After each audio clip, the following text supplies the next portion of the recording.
El Cántaro presenta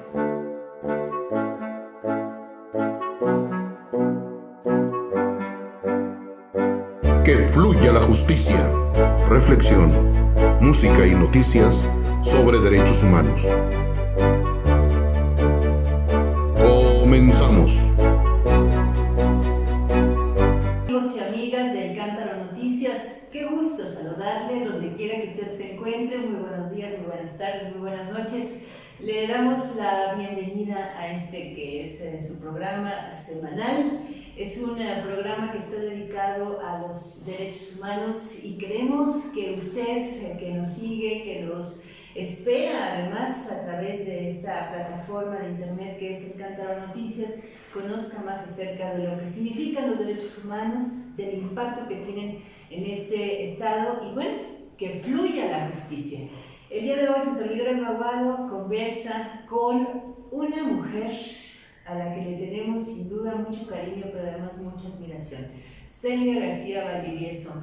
Ella es una abogada muy reconocida aquí en San Luis Potosí, pero además lleva años de ser activista, está al frente de lo que se conoce como el Centro de Derechos Humanos Samuel Ruiz García y pues entre otras cosas también ha incidido directamente en espacios públicos de toma de decisiones muy importantes en el transcurso pues, de los años. Además ha estado dedicada a la docencia, imparte cursos y bueno, un currículum extenso, un currículum interesantísimo y sobre todo eso, una mujer muy comprometida. Celia, bienvenida, ¿cómo estás? Muy buenas tardes. Gracias, Emma, pues muy agradecida con la presentación tan bonita que hiciste de mí, pues contenta de estar en el Cántaro y pues lista para atender a las preguntas, a la entrevista.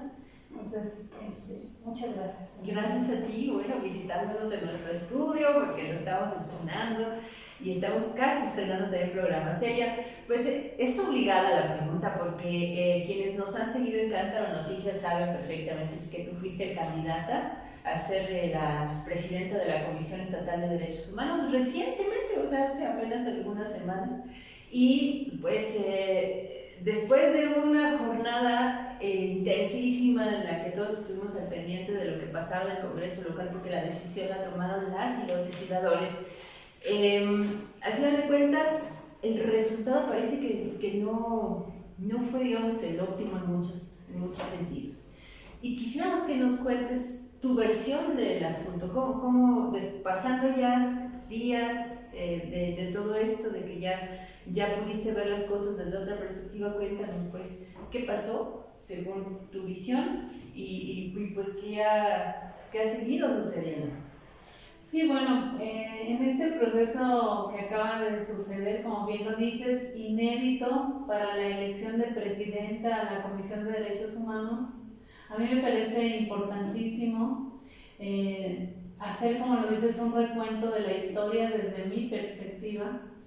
Y pues lo primero que yo creo importante señalar es que gracias al decreto de paridad y posteriormente a la modificación de la ley de la Comisión Estatal de Derechos Humanos, pudimos participar por primera vez en la historia solamente mujeres para ocupar el cargo. 9 mujeres nos inscribimos y bueno, ahí yo quisiera hacer como el primer alto, porque yo considero que ese simple hecho de participación de 9 mujeres, las 9 preparadas, algunas con más experiencia que otras, pero sí creo que con una claridad respecto de las necesidades de las víctimas de violaciones de derechos humanos en San Luis Potosí. Es un logro, ¿no? La paridad es un logro que se empieza a notar en la vida cotidiana de las mujeres. Y el hecho de que yo no esté ahora de presidenta de la Comisión Estatal de Derechos Humanos no es óbice para que yo no pueda reconocer que es un paso agigantado que esté ocupando la presidencia. Cualquier mujer, en este caso Giovanna Argüelles, que es una mujer preparada también. Y yo lo que diría es que sería la primera parte en donde yo me detendría, ¿no? La segunda parte es que me gustaría recordar, Emma, los procesos como en torno a la historia, como las sufragistas, por ejemplo, en donde se cuestionaba que los esposos eran los que les iban a decir por quién votar, ¿verdad? Y también yo creo que al inicio, efectivamente, en muchos casos les dijeron por quién votar. En este momento histórico se critica la paridad porque se señala que no siempre van a llegar las mujeres más preparadas, ¿no? Y que no porque llegue una mujer ya es un avance. Y algunas sostenemos que sí, que es la manera de abrir el espacio, ¿no? Y efectivamente una de las cosas que a mí también me gustaría destacar es la participación en buena lid de muchos compañeros hombres que han estado acompañando los procesos, pero con mucho respeto. Pero también señalar que hubo intervenciones de otros actores en general y en su mayoría también hombres que quisieron intervenir en la toma de decisiones de la legislatura, y esto lo observo yo como otra de las de los intentos del patriarcado por no soltar el tema de la Comisión Estatal de Derechos Humanos, ¿no? Entonces, es otro de los recuentos que yo hago. En realidad también me he puesto a pensar en este proceso en términos de qué ganamos, ¿sí? Y yo creo que ganamos muchísimo la sociedad civil, un gran grupo de sociedad que no siempre está politizada, que no siempre está interviniendo en las decisiones públicas, estuvieron al pendiente en las redes sociales, en los comentarios. Entonces, creo que eso es muy necesario, ¿no? Que la ciudadanía se involucre en los procesos de elección del funcionariado público, en este caso de los organismos autónomos, para que estos organismos respondan a los intereses de la ciudadanía. Entonces, yo creo que esa fue otra de nuestras ganancias. Por supuesto, visibilizar el trabajo que hemos estado realizando durante mucho tiempo. Y otra de las ganancias más importantes, Emma, es el caminar este proceso con mucha dignidad y con mucho respeto de lo que le toca a cada poder, ¿no? Tener claro que la decisión estaba en el poder legislativo y no en el ejecutivo, y que no teníamos a nada que ir a pedirle al gobernador que intercediera por nosotros ante los diputados, ¿no? Porque eso fue lo que dije durante toda este proceso de elección, que la Comisión Estatal de Derechos Humanos necesitaba autonomía, ¿sí? Necesitaba distanciarse del Ejecutivo para poder hacer los señalamientos que son necesarios para los que fue creada la Comisión. Entonces me parece que eso es relevante. Y pues ya por último me gustaría agregar que también visibilizamos la situación que está pasando tanto en la Comisión Ejecutiva de Atención a Víctimas como en la Comisión Estatal de Derechos Humanos, en donde las víctimas tienen que litigar en contra de las instituciones que tendrían que defenderlas, la Fiscalía del Estado y la Comisión, tanto la de Víctimas como la de Derechos Humanos. Entonces creo que visibilizamos en mucho la situación que está sucediendo y que es grave, que es muy delicada, que quien te debiera proteger te ataque, ¿no? O por lo menos no te entregue lo que te corresponde. Y en ese sentido, pues yo creo que para nosotros, aunque no estemos presidiendo la comisión, fueron muchos logros los que se ocasionaron en este camino de elección a la presidencia de la Comisión Estatal de Derechos. Pero yo decía en un principio que la decisión la tomaron las y los legisladores, pero en realidad haciendo este recuento y pues a través también de tus propias palabras, pues al parecer no fue así seria, y entonces tengo entendido que va en curso un amparo en contra de esta decisión.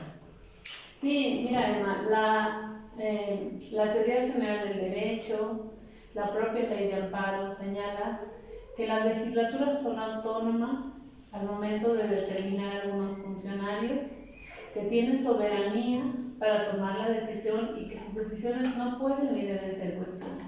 Entonces, en ese sentido, respetamos la decisión de la legislatura, pero también existe la convicción de que previo a la toma de decisiones soberanas existen procedimientos, requisitos, procesos que se deben de respetar.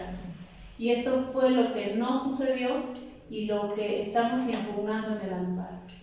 Que el procedimiento se vició tratando de beneficiar a algunas de las participantes. Se modificaron las reglas que los propios diputados se dieron en la convocatoria.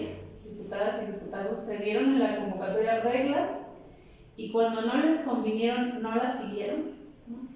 Posteriormente, por ejemplo, el día de la elección, que quedábamos 3 candidatas, ¿no? Y que por cierto debíamos de haber quedado solo 2 porque dice la ley orgánica del Congreso que quien tenga menos votos tiene que salir y deben de quedar quienes tengan mayor cantidad de votos. Entonces debimos de haber quedado solamente 2 en esta ronda, ¿no? Se baja el dictamen cuando ya se había votado el dictamen, o sea, un dictamen a medio votar, lo bajan y vuelven a subir a las 9 candidatas nuevamente, ¿no?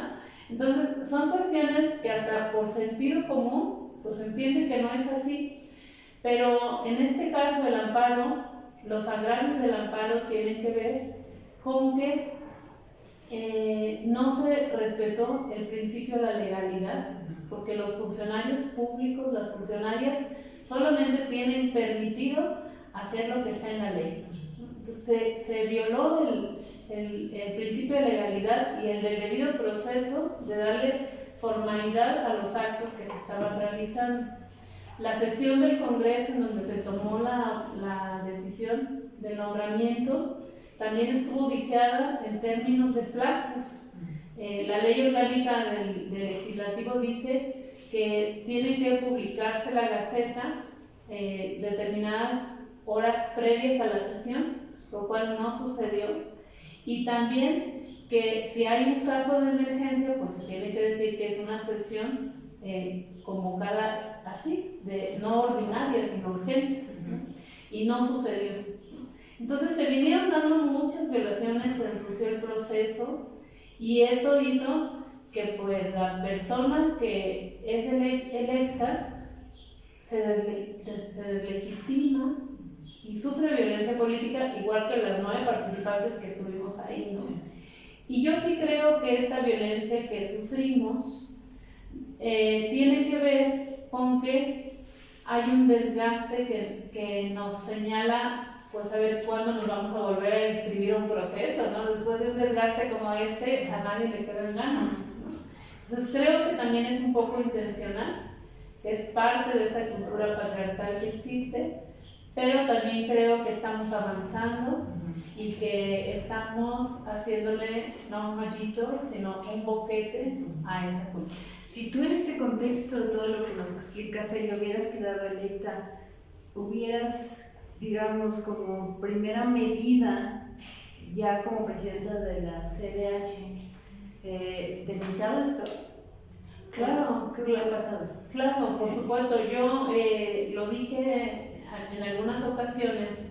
Me preguntaban, bueno, ¿y si queda, va a seguir denunciando las violaciones de derechos humanos? Pues sí, porque ese sería mi papel, ¿no? Y entonces yo también, a lo mejor, no hubiera podido promover un amparo, puesto que el acto no me está generando un perjuicio. Y un requisito para promover un amparo es que el acto de autoridad te causa un perjuicio, ¿sí? Pero en términos de la violencia que se dio contra todas, pues sí hubiera podido realizar acciones, una queja en la CONAPRED, por ejemplo, ¿no? Para que se señalara la discriminación de trato con la que se llevó el proceso, por ejemplo. Y bueno, creo que además hay muchas otras cosas que señalar. Y bueno, al final de cuentas también creo, Emma, que sociedad civil es un espacio de mucha libertad para poder hacer denuncias. Entonces yo me siento en toda la libertad de seguir denunciando todo lo que necesito denunciar, y este amparo lo promuevo en congruencia con lo que he venido diciendo, ¿sí? Me parece que lo congruente es llevar hasta las últimas consecuencias lo que sucedió, levantar la voz, porque ¿cómo va a suceder que me cometan a mí una injusticia y yo no diga nada si ya soy defensora de derechos humanos, ¿no? Entonces, lo único que me queda es defenderme también a mí.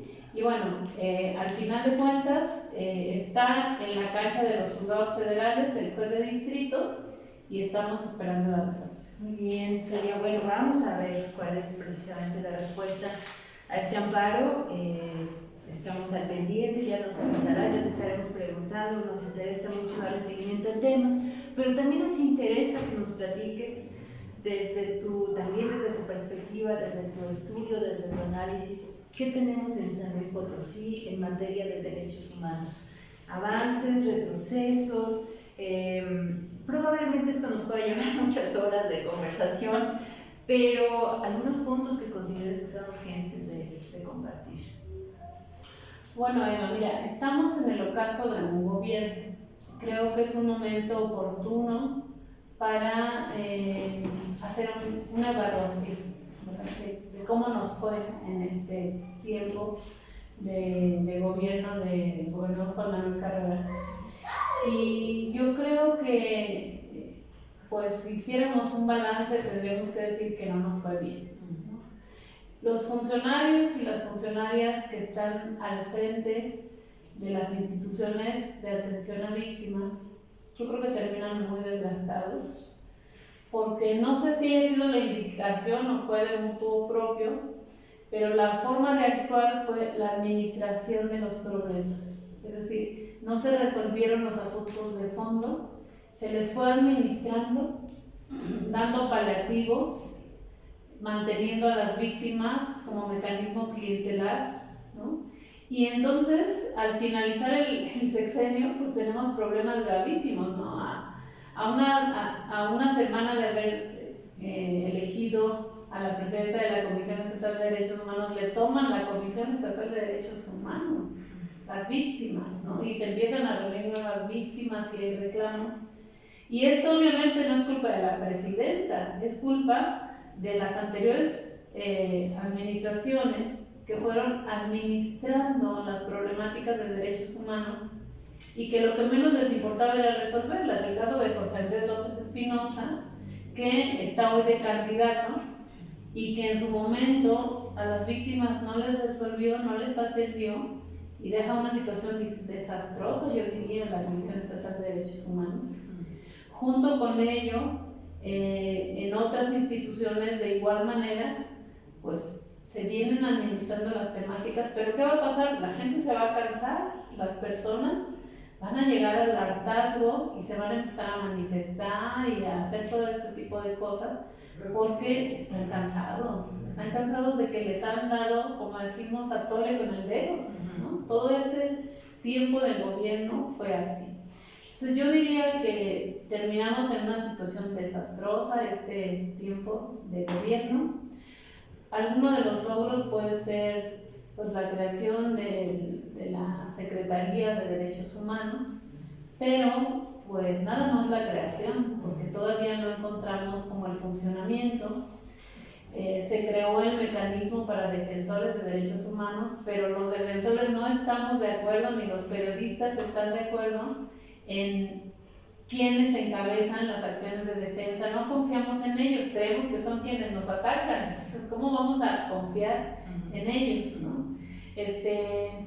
Hemos tenido atentados contra defensores, contra periodistas, la muerte de Daniel Esqueda, el asesinato de Daniel Esqueda, los feminicidios, situaciones graves de niños, niñas y adolescentes. En la cárcel, uno de los titulares de una de las casas de los espacios de protección de niños, niñas y adolescentes. Entonces, el balance yo creo que no es positivo. El balance es un balance de mucha preocupación, de muchos pendientes. La situación de la alerta de violencia de género, terrible también, no ha habido acciones contundentes. falta la capacitación del funcionariado público.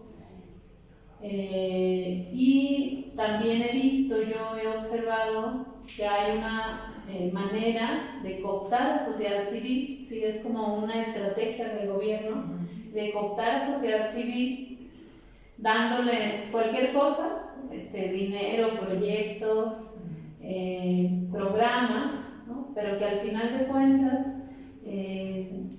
deja de ser una sociedad civil crítica, contestataria, y se convierte en una sociedad civil obediente a muchos actores municipales y estatales, ¿no? Entonces, a veces pensamos que el que entre sociedad civil al gobierno es una gran ventaja, pero a través de los años nos hemos ido dando cuenta que a veces no resulta positivo porque pues cambia la naturaleza del trabajo que se está haciendo. Y entonces los esfuerzos que veníamos trabajando desde sociedad civil se ven truncados en muchos momentos. Yo creo que sí vale la pena, Celia, a reserva de que nos aceptes pronto otra invitación para hablar más ampliamente de esto, que nos digas qué pasa con el mecanismo de protección a defensores de derechos humanos y a periodistas en el Estado. Es decir, si hay una agresión a una defensora o a algún defensor, ¿cuál es el camino a seguir? ¿Cuál es el protocolo? ¿Y por qué ese protocolo no sirve? Bueno, esencialmente no sirve porque el mecanismo está afincado en la Secretaría General de Gobierno. Entonces, tendríamos que dar cuenta de la situación que les pasó al periodista o al defensor en la Comisión Estatal de Derechos Humanos, en la Fiscalía del Estado, en la propia Secretaría de Derechos Humanos. Pero esta Secretaría de Derechos Humanos depende de la Secretaría General de Gobierno. Y en este caso, quienes somos defensoras y defensores y quienes son periodistas saben que existe la presunción de que los ataques en muchos de los casos vienen de las propias autoridades a quienes no les gusta verse evidenciados. Entonces, ¿cómo vamos a recurrir a quienes creemos que son quienes nos están atacando? Nosotros en el Centro Samuel Ruiz hemos recibido algunos ataques a ciertas personas en específico. Y cuando nos han proporcionado medidas, por ejemplo, de protección, la medida de protección consiste en que acuda la policía metropolitana, la policía estatal, y te preguntan: hola, ¿cómo se ha sentido? ¿Está seguro usted aquí? Bueno, vamos a dar rondines todos los días a las 6 de la tarde y nos firma una vida. Sí. O sea, pues eso no es ninguna protección para nosotros, ¿no? Y lo hemos comentado con las redes nacionales de defensores de derechos humanos. Decimos, nosotros no confiamos por ningún motivo en el mecanismo estatal, y cuando hemos querido hacer algo, pues lo hacemos con el mecanismo nacional, que pues tiene otras características, ¿no? Mínimo no son personas de aquí. Y la realidad es que el mecanismo no tiene recursos, ¿no? Depende de los recursos de la Secretaría General, y eso pues lo hace inoperante como cualquier otra cosa que se genere y que no tenga recursos. O sea, básicamente hay una circunstancia difícil para los defensores y para los periodistas, ¿no? O sea, es como un estado de indefensión en caso de que algo sucediera. Tristemente, Celia, ya lo retomaremos más adelante. Por último, cuéntanos justo del Centro de Derechos Humanos Samuel Ruiz. ¿Qué sigue para este Centro de Derechos Humanos? ¿En qué están trabajando y qué viene en los próximos meses, años? Bueno, Emma, en el centro pues tenemos muchos años trabajando. Ya tenemos algunas causas específicas, acciones específicas que hacemos como cada año, ¿no? Una parte de nuestro trabajo tiene que ver con la capacitación. Que vamos a comunidades, hacemos cursos o capacitamos a ciertos sectores. Entonces esa es una parte que realizamos. Otra parte es la defensa, que es la parte más compleja, porque implica procesos de larga data. Es decir, la defensa de derechos humanos no se puede acabar en 2 días, ¿no? Entonces tenemos algunas causas que están iniciadas, como la de la magistrada de Monter, como de algunos compañeros de la Noria de San José, lo de Zoe Zuleika y algunos otros casos, ¿no? Entonces, pues tenemos quejas abiertas en la comisión que estamos trabajando, algunos temas en la fiscalía. Recientemente, el atentado al hermano de nuestra compañera Mayela Blanco, activista, defensora de derechos humanos, que también estamos acompañando ese proceso. Entonces, pues, ¿qué sigue? Seguir haciendo defensa, seguir denunciando públicamente a las autoridades omisas o que se exceden y pues seguir haciendo capacitación, intentando generar cambios culturales. Mucho trabajo para el Samuel Ruiz y por eso deseamos larga y dichosa vida al Samuel. Que así sea, Celia. Bueno, se acerca el 10 de mayo y viene el 14 de mayo, que es una fecha que el Congreso local decidió que va a ser un día dedicado precisamente a conmemorar a las víctimas del feminicidio o del feminicidio. Entonces, a mí me gustaría pedirte personalmente que nos mandaras, que nos compartieras un mensaje final, pues a todas estas mujeres que el próximo 10 de mayo viven un día pues que no es precisamente el que todas quisiéramos vivir. Y sobre todo pues en este contexto, ¿no?, de los legisladores que también están pensando que de alguna manera se puede compensar dedicando un día a las víctimas. Por favor, Celia. Sí, recientemente yo comentaba con mis compañeras de la Federación de la FEMU que estaban muy contentas por esta celebración, por esta conmemoración del día 14 con el tema de los feminicidios, ¿no? No dudo que sea importante, no dudo que sea una fecha que sirva como piso para realizar acciones, ¿no? Pero la fecha en sí misma, el conmemorar un día, no nos va a generar ni acceso a la justicia ni reparación integral.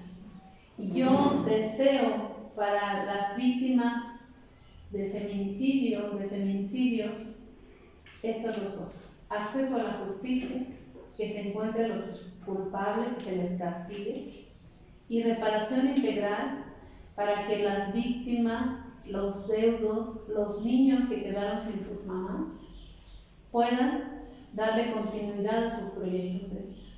Entonces, que esta conmemoración no sirva para limpiar la conciencia de algunos y de algunas, que esta conmemoración sirva para generar acciones reales de justicia y de reparación. Muchas gracias, Celia. Celia García Valdivieso, y si me lo permites, bueno, dedicamos este programa a nuestra querida Mayela Blanco. Es una activista también a la que le reconocemos su trabajo, a la que le tenemos mucho cariño y que además ha sido una colaboradora del Cántaro Noticias. Gracias, Celia. Gracias a ti, Emma. Gracias al Cántaro Noticias por hacerme esta invitación y espero que se repita pronto. Sí, ojalá que sí, así sea. Gracias, amigos y amigas, por habernos acompañado en esta ocasión en su programa Que Fluya la Justicia. Le invitamos a que esté al pendiente de una próxima emisión y, por supuesto, a que nos dé un like en nuestras redes sociales. Hasta la próxima.